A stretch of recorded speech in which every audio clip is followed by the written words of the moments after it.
Good morning friends, ओमी kitchen garden channel में आप सभी का एक बार फिर से स्वागत है। और आज के वीडियो का टॉपिक है कि कैसे हम अपने गार्डन को मैनेज करें। बारिश के समय हमारे गार्डन में ढेर सारा काम बढ़ जाता है और हमारे पास टाइम बहुत कम होता है, करने वाले हम अकेले होते हैं। तो कैसे हम इतनी सारी चीज़ों को मैनेज करें, क्या सही तरीका है इसको मैनेज करने का। और मैंने यहाँ पे अपने जो कुछ एक्सपीरियंसेस हैं कि मैं कैसे मैनेज करती हूँ मैंने शेयर करा। मुझे लगा कि ये आपके लिए ज़रूरत की चीज़ है, तो मैंने इस पे वीडियो भी बनाया है। तो फ्रेंड्स, वीडियो स्टार्ट करने से पहले अगर अभी तक आपने मेरे चैनल को सब्सक्राइब नहीं करा है तो मेरे चैनल को सब्सक्राइब कर लीजिए, बेल आइकन को प्रेस कर लीजिए, जिससे कि इसी तरीके के वीडियोज़ आप तक पहुँचते रहें।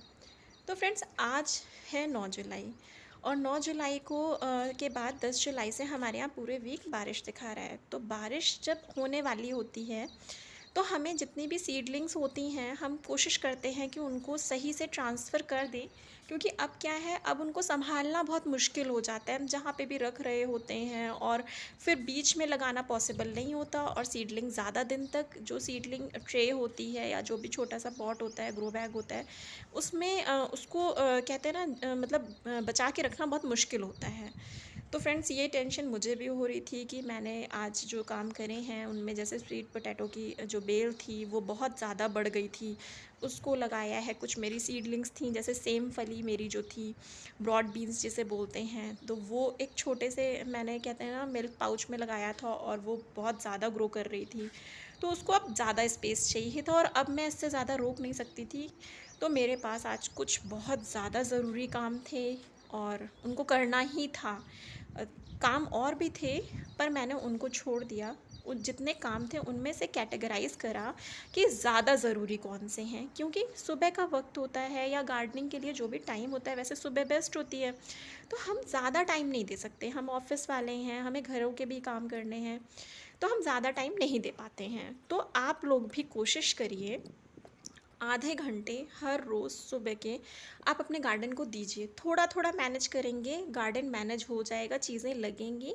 आप उसको कहते हैं ना, आपके लिए वो बहुत प्रॉब्लम नहीं हो पाएगी कि बहुत बड़ी प्रॉब्लम हो गई, इतना सारा काम हमारा इकट्ठा हो गया, अब कैसे करें, अब तो ये अकेले मेरे से होने से रहा, इस टाइप की प्रॉब्लम नहीं होगी। तो मेरे पास आज मक्के के सीड भी आ गए थे, तो मैंने मक्के भी लगाने थे, मक्का, और उसका भी ये राइट टाइम है। मेरे पास बहुत दिन से सीड नहीं मिल पा रहे थे, तो यहाँ पे मैं टेरेस गार्डन पे इस तरफ मैंने लगाया था वाटरमेलन। तो वाटरमेलन हट गया था, ये जगह खाली थी गर्मी में और कुछ टाइम के लिए खाली रही। तो आज मैं इस जगह लगाऊंगी स्वीट पोटैटो, जिसको शकरकंद बोलते हैं।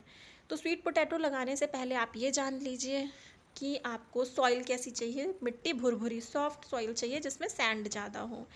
दूसरा, जितनी भी चीज़ें हमारी मिट्टी के अंदर लगती हैं, सॉइल के अंदर लगती हैं, अब देखिए उन ये मैं आपको जो है ये लीफ दिखा रही हूँ कि मैंने यहाँ टेरेस गार्डन पे वेट ज़्यादा ना हो, क्यारी में बहुत मिट्टी आती है, तो मैंने नीचे यहाँ पे ड्राई लीव्स अंदर यूज़ करी हैं सॉइल के नीचे वाली लेयर में।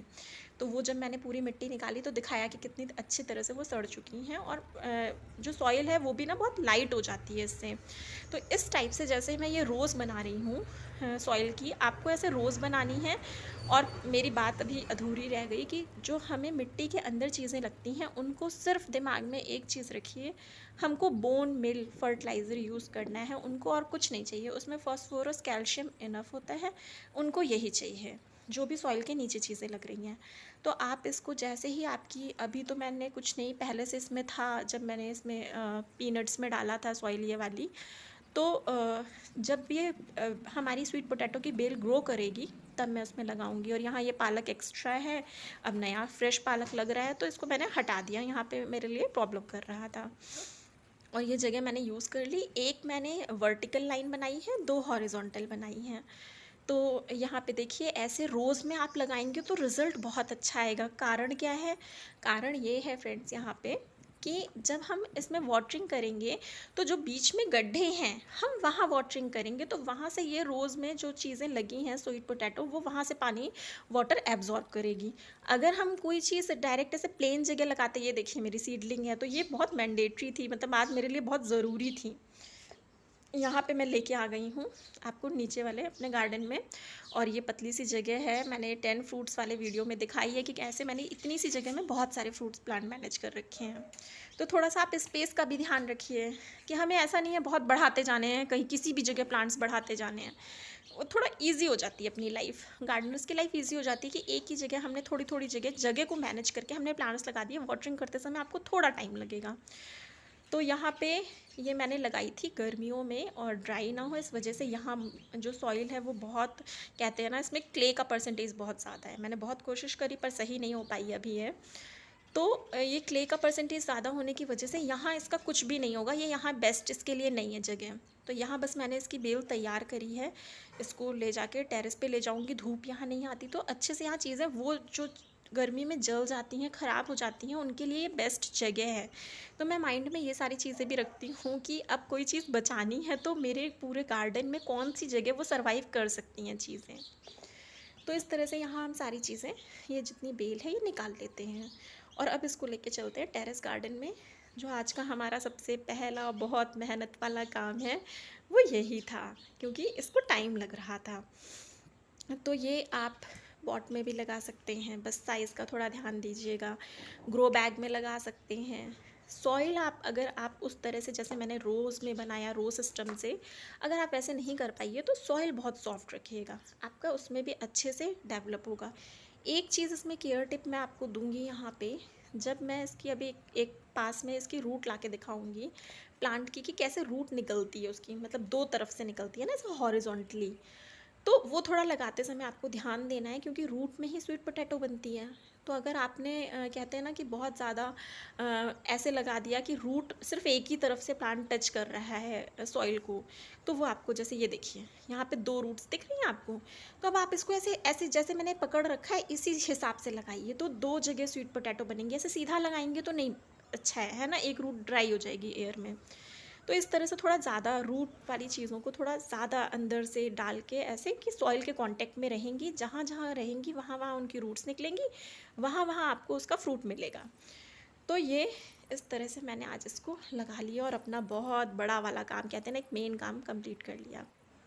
फ्रेंड्स, आज ही मैंने ये जो वीडियो है इसको बनाने का मेरा रीज़न भी यही था कि कुछ लोग हैं जिनके पास टाइम नहीं है और जिनकी हेल्थ सही नहीं है, लेकिन गार्डनिंग उनकी बहुत ज़्यादा, मतलब कहते हैं ना, बहुत ज़्यादा गार्डनिंग को पसंद करते हैं, चाहते हैं कि हम अपने हाथों से कुछ ऐसे करें। कहते हैं ना, सॉइल टच करना उनको पसंद होता है कई लोगों को। तो मुझे भी पसंद है और मैं इस फीलिंग को माइंड में रखते हुए कि मैं इतना इसका क्लोज़ आपको व्यू दूँ कि आप फील करो कि यह आप ही लगा रहे हो। तो थोड़ा सा उन लोगों के लिए भी मैंने ये बनाने की कोशिश करी है, अगर कुछ लोग मेरे चैनल पे हैं तो इस टाइप से। और आप थोड़ा समझ भी पाएंगे कि स्वीट पोटैटो अगर लगा रहे हैं तो हमें मतलब जब आपने एक तरह से आप लगा रहे हो तो इसका रिज़ल्ट क्या आया। कहते हैं ना, जब हम कुछ खुद से करते हैं तो उससे ज़्यादा सीखते हैं। तो इसका कहते हैं ना कि कई लोग सीधे हार्वेस्टिंग दिखा देते हैं, डायरेक्ट लगा दिया पानी में और ऐसे करके बस हो गया। तो नहीं, यहाँ मैंने पूरा आपको दिखाया है कि कैसे मैंने मिट्टी निकाली, कैसे मैंने वो बनाया, कितनी बेल कहाँ से लेके आई। तो ये उसका कंप्लीट व्यू है। अब यहाँ पे दूसरी साइड जो मैं बात कर रही थी, दूसरी साइड वाली क्यारी है मेरी, और यहाँ पे ये 3 सीड्स मैंने ऐसे ही लगा दिए थे, मुझे नहीं लग रहा था ये सीड्स सही हैं। तो यहाँ पे मैं सेम की बेल लगाऊंगी। मेरे पास कुछ बनाना पील्स थी, केले के छिक्कल जिन्हें बोलते हैं, और वो, तो फ्रेंड्स यहाँ सेम लगाने का रीज़न ये है कि इसके बगल में मैं लगाऊंगी स्पॉन्ज गार्ड, जिसे तरोई या गिलकी भी बोलते हैं। तो जो हमारा सेम फली है, जो मैंने एक कंपोस्ट वाला एक वीडियो बनाया था उसमें बहुत अच्छे से बताया था कि लेग्यूम प्लांट्स हमेशा आप किसी नॉर्मल प्लांट के साथ ज़रूर लगाएं, जिससे कि उस नॉर्मल प्लांट की नाइट्रोजन रिक्वायरमेंट पूरी होती रहे। और सेम के पास नाइट्रोजन बहुत ज़्यादा है, वो नाइट्रोजन फिक्स करेगी एटमॉस्फेयर से। और यहाँ पे पोटेशियम मैंने बनाना पील से, पोटेशियम और फॉस्फोरस उसको बनाना पील से मिल जाएगा। तो यहाँ छोटी सी जगह में, थोड़ी सी जगह में मैंने ये इतनी सारी चीज़ें इसी वजह से लगाई हैं कि 2 प्लांट आराम से एक दूसरे के सहयोग से चलते रहेंगे। तो यहाँ पे आप देखिए, अब मैं चिली प्लांट के आसपास जो सॉइल है उसको थोड़ा सॉफ्ट कर रही हूँ, क्योंकि ये सॉइल बहुत हार्ड हो गई थी। तो रूट अच्छे से डेवलप हो इसलिए सॉइल का सॉफ्ट होना बहुत ज़रूरी है, और इसके लिए कोई स्पेशल डे नहीं बनता है। तो आज जब मैं साइड में काम कर रही थी जहाँ पे मैंने सेम ब्रॉड बीन्स लगाई, तो मैंने साइड के क्यारी को देखा कि इसको इस चीज़ की ज़रूरत है। देखते हम रोज़ हैं तो हम दूसरे कामों में लग जाते हैं। तो यहाँ पे मैंने आज इस काम को भी साथ के साथ निपटा लिया। तो इस तरह से आप भी फ्रेंड्स, जो आपके 30 मिनट्स हैं मॉर्निंग के, उसमें कोशिश करिए प्रायोरिटी वाइज आसपास प्लांट्स में नज़र डालते रहिए कि इसको जिस समय उसी समय, ये मत सोचिए कि अब इस काम को हम संडे पूरी क्यारी से ही करेंगे। मतलब थोड़ा थोड़ा भी करते हुए चलेंगे तो हमारी चीज़ें मैनेज हो जाएंगी, हमारा गार्डन हमसे मैनेज हो जाएगा। हमें बहुत ज़्यादा किसी के सपोर्ट की ज़रूरत नहीं पड़ेगी कि कोई आए और हमारी हेल्प करे। तो यहाँ पे मैंने मस्क मेलन लगाया हुआ था, और मस्क मेलन वाली जगह बहुत टाइम से खाली थी, तो आज मैं यहाँ धनिया और पालक लगा दूँगी। तो फ्रेंड्स, धनिया और पालक की कोई सीडलिंग तो तैयार होती नहीं है, तो आज मैं ये 3-4 मेन काम कर ले रही हूँ। धनिया पालक अभी तक इसलिए नहीं लगाया था क्योंकि बारिश का डाउट था कि बीच में टेम्परेचर फिर से बढ़ेगा। तो मैंने, देखिए, जो मेरा एक आइडिया था, एक गेस था कि हाँ अभी लगातार वाली बारिश नहीं शुरू हुई है, तो इस वजह से मैंने नहीं लगाया था। और फाइनली आज वो डे आ गया कि अब मुझे लग रहा है अब शायद टेम्परेचर नहीं ज़्यादा बढ़ेगा और सीडलिंग अच्छे से यहाँ पे सीड्स अच्छे से ग्रो होंगे। तो धनिया और पालक लगा लेती हूँ, और यहाँ पे धनिया पालक लगाने के लिए पार्टीशन कर लेती हूँ। धनिया पालक तो हमारी सॉइल में लगेगी, मतलब नीचे की तरफ होगी, तो इस जगह को भी मैं 2-3 चीज़ों के साथ मैनेज करूँगी। एक तरफ धनिया हो गई, दूसरी तरफ पालक हो गया, और साथ में मैं लगा दूँगी कुकुम्बर की सीडलिंग, मतलब जो खीरा होता है उसकी सीडलिंग मेरे पास तैयार है। तो खीरा तो हमारा, कहते हैं ना कि मतलब बेल है तो वो क्लाइंब करके ऊपर की तरफ चढ़ जाएगी। फ्रेंड्स, जो भी बेल वाले पौधे हैं उनको लगाते समय थोड़ा सा ध्यान रखिएगा। ऐसा ना हो कि 3-4 बेल वाले पौधे आप साथ में लगा दीजिए और फिर उनको मैनेज करना बहुत, मतलब कहते हैं ना, वो आपका एक्स्ट्रा टाइम उसमें ही चला जाएगा, वेस्ट हो जाएगा। और जो हमने ये टारगेट सेट करा है कि हाँ हम रोज़ 30 मिनट्स काम करेंगे गार्डन में, तो वो 30 मिनट्स इन्हीं सब चीज़ों में वेस्ट हो जाएंगे। तो थोड़ा प्लानिंग करिए इस टाइप से। तो यहाँ पे मैंने खीरे इतनी दूर पे लगाया, आप देख रहे होंगे करेले का थोड़ा ज़्यादा दूर है, तो उसको अलग डायरेक्शन में मैं ऊपर चढ़ाऊँगी, इसको अलग डायरेक्शन में चढ़ाऊँगी, तो दोनों एक दूसरे को डिस्टर्ब नहीं करेंगे। और यहाँ पे ये मेरे पास धनिया के सीड्स हैं, तो धनिया के सीड मैं कुछ भी नहीं भिगो रही, कुछ कोई नई टेक्निक नहीं लगा रही। अभी बारिश होगी, आराम से सॉइल में ग्रो करेगा, कोई प्रॉब्लम नहीं होने वाली है। और साइड में पालक है, वहाँ पे मैंने पालक हटा दिया था जहाँ पे मैंने स्वीट पोटैटो लगाई है, क्योंकि यहाँ पे जो 3 प्लांट्स मेरे पास बचे हुए हैं अब उनमें फ्लावरिंग स्टार्ट हो रही है, तो मतलब फ्लावर के बाद अब वो सीड बनेंगे, तो अब प्लांट मतलब ठीक नहीं हैं वो खाने के लिए, अब फ्रेश प्लांट लगाने पड़ेंगे, तो इस वजह से वहाँ पे मैंने हटाया। अभी आपको लग रहा होगा बहुत ग्रीन थे तो क्यों हटा दिया। और यहाँ पे मैंने पालक के सीड भी लगा दिए। तो अभी भी बहुत सारा काम रह रहा है, अभी बहुत सारी, कहते हैं ना, रिपोर्टिंग करनी है मुझे।